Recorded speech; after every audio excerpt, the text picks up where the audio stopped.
Hello friends, welcome to my channel. आज विषय school रे चली बिजनेस। हाँ आज्ञा, यही कथाटी किसी अड़ुआ लगुले यह संपूर्ण सत्य। प्राय केतोटी स्कूल रे खाता बही मलाट आदि नानादी प्रकार पढ़ा सामग्री स्कूल रे ही किनिबा पई बाध्य करा जाउछि। यह केते दूर ठीक आपण माने थरे विचार करंतु। स्कूल माने शिक्षा दान करिबा बेपार नुहे।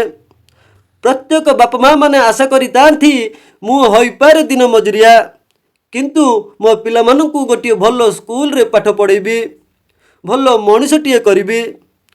किंतु सेमानंकर आर्थिक स्थिति एतेटा मजबूत होई न थाए जे स्कूल रे बिक्री हेउतबा खाता बही चढ़ा दाम रे किनिबा पई, बारंबार वर्धित स्कूल फीस बांधिबा पई।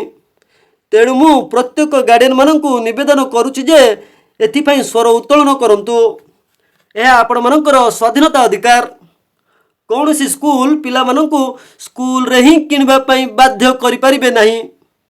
तेणु मु शिक्षा मंत्री को निवेदन करुछि जे प्रत्येक घरे स्कूल रे गरीब पिला मानक पई किछि अंश सीट रिजर्व करा जाऊ एवं यह बाध्यतामूलक हेउ। यह द्वारा प्रत्येक बापा माँ सेमानंकर आशा पूरण करि परिबे। आउ मध्य सरकार एई दुईटी जिनिस उपरे प्राधान्य देबा आवश्यक। गोटे शिक्षा आ गोटे स्वास्थ्य, यही दुईटुकु संपूर्ण मागणा करने आवश्यक। जहाँ फल अति गरीबरु गरीब बापा माँ माने मध्य निज पिला माननकु उच्च नीच नथाई उच्च शिक्षा रे पाठ पढ़ाई परिबे। यह फल शिक्षार हार बढ़िबा सह आम देशर उन्नति घटिबो। एई वीडियो जदि आपण माननकु भल लागे ताहले लाइक करंतु।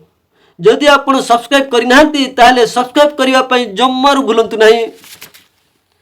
एहाकु एते मात्रा रे शेयर करंतु जे आम शिक्षा मंत्री को निकट को पहुंचबो एवं आम देश बदलिबारे विशेष सहायक हेबो। धन्यवाद। जय हिंद, जय भारत।